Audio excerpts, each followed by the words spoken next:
Watch out, it's the warning track.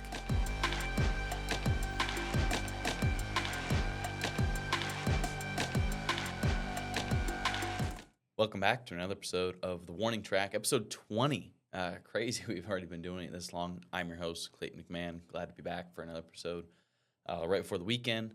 A little bit, there weren't too many games on Thursday. We're recording this around 8:30 a.m. on Friday, April 10th, excuse me. Weren't too many games yesterday, but a little bit of a closer update, kinda. Not really. I mean, we're familiar with the closing carousel at this point. It's a madhouse. Makes me want to rip my hair out, but we'll touch on that. A lot of injury updates. I know it's been a while since I've kind of really went through my three teams. Obviously, during draft season, the slow draft, went through a bunch of that, and then my two Yahoo teams. We'll get into that because one of the injuries might have just completely decimated my outfield. And so it's baseball. Can't say I'm too surprised, but nonetheless, still very frustrating. So we're going to start off today's episode with the closing carousel because I think it was either yesterday or Wednesday. I talk about Hogan Harris and kind of the whole A's situation where it was looking pretty disgusting. Mark Leiter Jr. got lit up. His last appearance, it was that Kunal guy yesterday on Wednesday, excuse me, got the save. And then last night we see another athletic save opportunity after a pitcher's duel between Jeffrey Springs and Ryan Weathers. Also, I don't think I'm going to have time to get into it today, but I think you should look to pick up Ryan Weathers on your team, especially in deeper leagues. But anyway, it's a 1-0 game in the ninth inning, and Hogan Harris, who I literally just dropped, I mentioned on yesterday's show, the one league I had him in, I dropped him, gets the save, pitches a clean inning. Now, the one thing that is interesting, one, Justin Sterner came in and pitched the eighth inning and did fine. The one thing of note, though, is that the three hitters that Hogan Harris faced, I'm trying to find it here, were all lefties. So it was, I thought I had it here.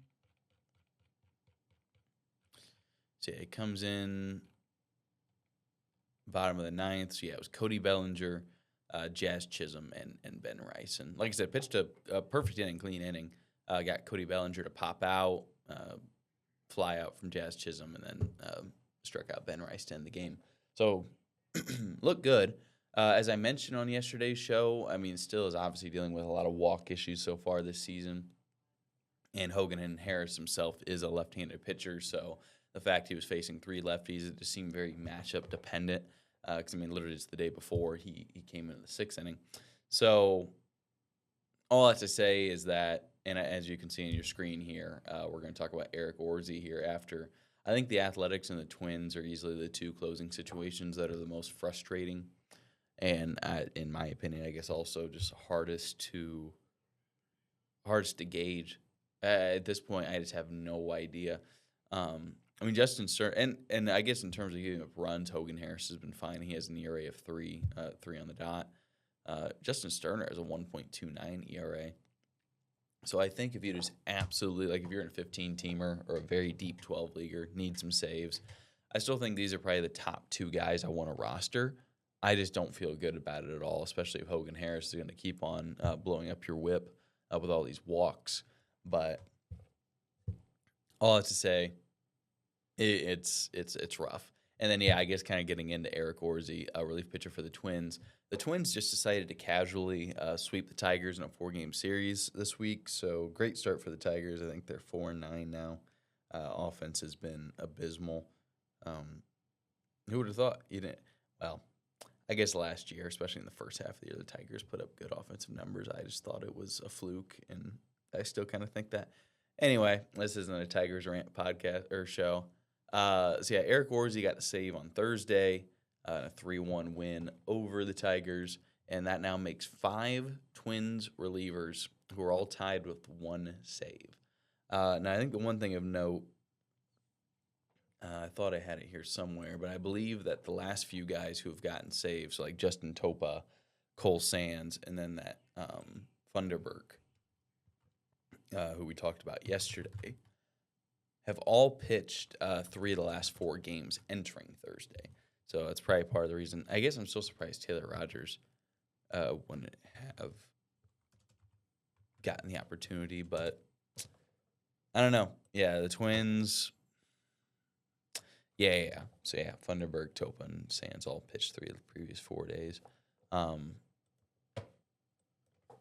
trying to remember last time Taylor Rogers came in because I thought it had been a couple days. Yeah, I mean, he hasn't pitched since April 7th. He's only pitched 1 time since April 6th. Was a little surprised. So I guess in my opinion, at this rate, I definitely don't think you need to roster Taylor Rogers. But really, I don't know if I want to roster any of these guys. I think if I had to choose one, I'd still probably lean Cole Sands, who's been fine. I mean, the whip hasn't been good, but I can't really say I'm super inspired by any of the Twins relievers. Maybe Topa, but same thing. I mean, Topa hasn't necessarily been anything to write home about. I mean, he has a 4.76 ERA, 3 runs and 5 2/3. So, yeah, like I said, I think of all the closing situations in baseball, especially with the Cardinals seeming to shape up. Rangers are a little weird too, but I think I would also rather have Jacob Junis and blanking on the other guy. I would take him over anybody on the Twins. I'd probably take Jacob Junis over anybody on the Athletics as well. But, and like I said, I wouldn't say I'm super Cole Winn. That's right. Would I rather have Cole? I think I would. I think I would take Cole Winn over any of the Twins guys and probably over any of the A's guys. Yeah, just frustrating situations. I would take Clayton Beeter still over the Twins and A's guys. I'm trying to remember the last time. Yeah, because the Nationals didn't play Thursday. Granted, that's been a rough situation too. It's just been the way we talked about it on an episode earlier this week. It's just been the way the Nationals have used their relievers. Has been really odd. But Poland, Cino Perez, I don't know how they're inspiring any confidence. Excuse me. With the team. So kind of getting into, unfortunately, we had a ton of injuries. I guess some are good updates, but the one is just brutal. We're going to start off with Brent Rooker. I'm really hoping this one won't be bad. So he left Thursday's game with flank discomfort. I can't say. I don't know if I ever heard that one. Yeah, it was in the first inning. It was mid-at-bat. He's undergoing imaging Friday, or I guess today. So we haven't really heard much since the initial report. The thing that's brutal is, what league is it? Oh, of course, it's Splendid Splinter, where injuries for days. So if Brent Rooker ends up going on the IL, that means my starting out is a 3-outfielder league. That means my starting outfield of Juan Soto, Jackson Chourio, and Brent Rooker, who I believe were, or no, I got him in the 4th round. Who did I draft in the 3rd? Oh, Matt Olson. Okay. But still, not only is it just 3 of my first 4 picks would be on the IL, but my entire starting outfield it could potentially be on the injured list. Thankfully, they're not serious injuries. I mean, I expect to see both Soto and Chourio in a couple weeks here, but who knows with Rooker. It stinks. I also have him in another league too, so not only do I have him in 2 leagues, but this outfield could just be completely decimated. Thankfully, I was able to pick up Jacob. Somebody dropped Jacob Marcy a few days ago. Did I have him by the time he had the 4-steal game? I think that was Wednesday. No, Tuesday. I did, yes. So that felt really good because I also have him in Hundo, the ESPN league. So, and then thankfully had some second base flexibility. Was able to put Altuve in the outfield, who's had a great season so far. So I should be able to survive it, but it's just the fact, especially in this league, I dealt with so many injuries last year. I had Pablo Lopez and Corbin Burns, so lost two really good pitchers for the entire year, pretty much. It's baseball. That's just the way the cookie crumbles, but it's frustrating. Got Pete Fairbanks back. He's off paternity leave, so that's good to see. Cole Reagans, I guess, did I even write him down? No, I didn't. But thankfully, it seems like he's not going to miss any time. Played catch for that issue on Thursday. Is hopeful to make his next start, which is against the Tigers. Won't be until Tuesday, but the way the Tigers are playing, I really love that matchup. So, Hunter Goodman. Hunter Goodman had a finger laceration. I don't think this is anything too serious, but he did leave the game with it. I think. Yes, yeah, he did. So, like I said, nothing too serious. I don't think he's going to IL, but just of note. Speaking of Juan Soto, they announced that he is playing catch and swinging a bat, but is not close to being cleared for a running program. So, I guess the 2 to 3 week diagnosis initially implied that he was going to miss more than the minimum 10-day stay.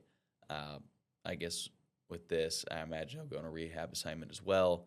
So he'll probably be closer to that 3-week timeline, maybe even pushing almost a month, which stinks. Corbin Carroll, nothing too serious here, minor hip injury. The note seemed to be downplaying it to say he tweaked something in his hip while running Wednesday. So, did they play? Did the Diamondbacks play yesterday? They did, and he was not in the lineup. So, yeah, maybe miss 1 or 2 more games. Nothing too serious there. Then Jorge Polanco, who I don't think is too terribly rostered. Yeah, only 20% in ESPN, so probably roughly around like 30, 40% in Yahoo. But Mets manager said he may need to be placed on the injured list, dealing with some Achilles tendonitis. Not really sure who will fill in there. It's possible, I guess Carson Benz, they've kind of been platooning anyway. So, he's also been struggling too. Those have 4 stolen bases, but so not really sure who will fill in there. He may not even go on the IL anyway, but just a possibility. Let's get into some good news, good injury news. Kyle Stowers, if I could type. Maybe. Here we go. He's going to start a rehab assignment Friday. So I'm trying to remember when he had the hamstring injury. So just trying to think of how long the rehab assignment could be. Probably looking a week or so. One thing I thought was also interesting is that he's been doing fielding drills at first base, kind of leading up to this rehab assignment. And then there were some quotes from Clayton McCulloch, manager of the Marlins, where, so I guess for context, Christopher Morel was kind of who the Marlins were hoping to play at first base. He goes on the IL right before opening day. So this is a quote from Clayton McCulloch. "It's definitely a possibility. I spoke with Kyle about this in November over the offseason, that as much I value and we do as an organization, positional flexibility and optionality. Kyle potentially had a skill set to maybe do that." Now, he was a Gold Glover, I believe, last year in the outfield. So I feel like that, probably transfer to first base. I know everybody assumes that anybody can play first base. Or no, he wasn't a Gold Glover, but he was an All-Star. I swore. Go back to that now. 4 different players already seen time at first base for Miami this season. Okay. Maybe I'm thinking something else. But either way, I think it would be kind of interesting if he got first base eligibility. In ESPN, it would take 10 appearances at the position. So just something to keep an eye on. Like I said, my guess is you'll probably get him sometime late next week, probably next weekend. So if you drafted him, he was going Yeah, I don't think he was hurt at this time, but went in the 12th round in the slow draft. So, yeah, that's pretty much it. I guess there were some reports too about Garrett Cole. I think is set to throw with live hitters at the Yankees high A. Yeah, which will be Sunday. So he's pretty close to starting a rehab assignment. I guess there was also something on Carlos Rodon, who, yeah, threw a bullpen session on Thursday. Seemed like there were no issues, so he may throw one more, but is also kind of nearing a rehab assignment. So some reinforcements heading to the Bronx. Now, a couple of things I just want to touch on quick. Now, I'm of the opinion, I mean, we're only 2.5 weeks into the season, that it's easy to panic. It's easy to overreact. And so when it comes to like buy low, sell high candidates or trading, unless somebody is just really freaking out and you can take advantage of it, I don't know if it's really a time right now where I'm trying to really look to trade. That being said, like I said, I'm sure there's a bunch of people panicking. And if you can maybe take advantage of it, I would. Particularly looking to sell high on some people. And one of them here is Chase DeLauter, who is kind of, I mean, he's still putting up some numbers, but it's kind of cooled off. I mean, that opening series, he had 4 home runs in 3 games. Only has 1 across, the last 10. I guess I'm just of the opinion that rookie guys are going to, have ups and downs. And we've talked about this. I mean, obviously you have your Julios. There are certainly exceptions. Julio Rodriguez. There are certainly exceptions where guys are dominant basically the whole year, their rookie year. But I think if you can take advantage of the prospect hype, starting off the season really good, well, I would, especially when you consider Chase DeLauter's extensive injury history. If he's somebody, I guess I'm trying to think. Let me look at. Like if we just wanted to trade outfield for outfield, let's look at positional rankings on CBS. I guess I'd be interested to see where they even have. Okay, they have him outfield 38.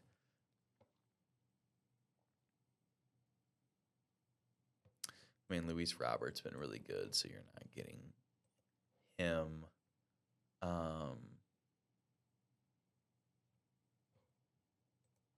I mean, he's going to come back potentially today, if not this weekend. But I mean, if you could trade DeLauter for somebody like, say, a Suzuki, maybe even Mike Trout. I haven't looked at Trout's numbers really. How he might have cooled off after his hot. Yeah, he's batting $190. But does have 2 homers, 2 steals, 9 runs. It's been good. So maybe even something like that, because you're also going to get some steals. Yeah, he's somebody I look to sell high on. Sal Stewart, kind of just under the same vein. He's just been even better than Chase DeLauter and is still keeping it up. I do like the first and third base eligibility. I would definitely sell. I mean, I know it says sell high, but I would definitely sell high. I wouldn't just be giving away these guys. I mean, I guess I'm trying to think of even a comparable. If it wants to work. I don't know. Okay, they have him at first base 15. CBS does in their consensus rankings. So I definitely don't want Sal Perez. Soderstrom, Vinny P. Vinny P's looks really bad. You're not getting, and you're probably not getting anybody 8 and above. Yeah, I guess I don't even know who you would trade him for, but I think he's somebody I definitely want to trade high on, especially when you see he has 3 stolen bases to start the year. And while it's not like he has 0 speed, he was not necessarily known for that. He still ranks on the top prospects list at number 19. Yeah, looking at some of his stats here, so his 2025 season, which, I mean, he's been incredible in the minors all year. Actually, last year was probably his best year. But has never had more than 17 stolen bases in a single season. So when he already hits 3, I think that's a little fluky. I don't know if you're really going to see much stolen base production from him. And so I think if you can capitalize on that, I definitely would. And then one other guy, and I don't even know what you would get for him, but Chandler Simpson, who has been absolutely, I mean, fantastic so far, batting .391. 5 stolen bases, which that's honestly kind of surprising considering he's been on base basically every game. I would have thought he would have had a lot more in that. I mean, we saw the struggles, especially since he's not a good defensive outfielder, and he's obviously not giving you power. So if the batting average dips, which means he won't have as many opportunities to steal bases, especially since he doesn't really walk. I just feel like it's one where if he slumps, I don't think he's going to get much of a leash, even with this hot start. So, considering the stolen base upside, I think you can get a good amount for him. What that looks like, kind of same thing. I guess we were looking at the outfield rankings earlier. They probably have him way lower than DeLauder. I would assume. Okay, surely not this low. Why am I missing it? Oh, okay. So he's basically right with Chase DeLauder. So, I mean, kind of the same thing. I think if you get a Mike Trout, maybe like Joe Adell, say Suzuki, same thing. Or even Soderstrom. Soderstrom's off to a pretty cold start, but I think he'll bounce back. I mean, frankly, I think the entire A's will bounce back. They've just kind of been slumping so far. So, yeah, I think he's somebody solid. And then maybe, I put a question mark by this, maybe Gavin Williams. I don't like the walk rates, but unlike Bubba Chandler, he's looked a lot better in terms of strikeouts and going deeper into games. So that's something to look for.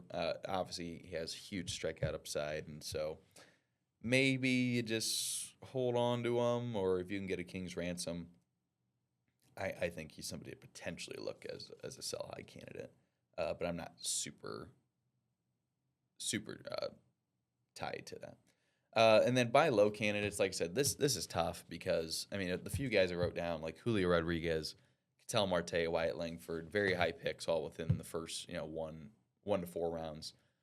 Obviously, they're especially Julio, which we all know how he struggles the first month of the season. He's looking really bad. Granted, I just don't know if you're going to get much of a discount for him. And so, to me, unless you're just a big Julio guy, maybe you got sniped from him in your draft and you just really, really want him. I just don't think it's really worth trading for him if you're not going to get the discount. So, well, that's pretty much all the time we have for today. I appreciate you joining. Episode 20, like I said, it's incredible. Obviously, we've been putting these out a lot more frequently than First and 15 just because there's so much baseball news. It moves a lot more quickly. But it's crazy to think that we're starting to almost kind of catch up to that. I think we're at 34 episodes of First and 15 and now already at 20 episodes of The Warning Track. And so it's been fun having one episode with Ethan, one with Mike, having them on. So appreciate you guys tuning in. And until next time, hope you guys have a great weekend, and we'll see you on the next one. Watch out, it's the Warning Track.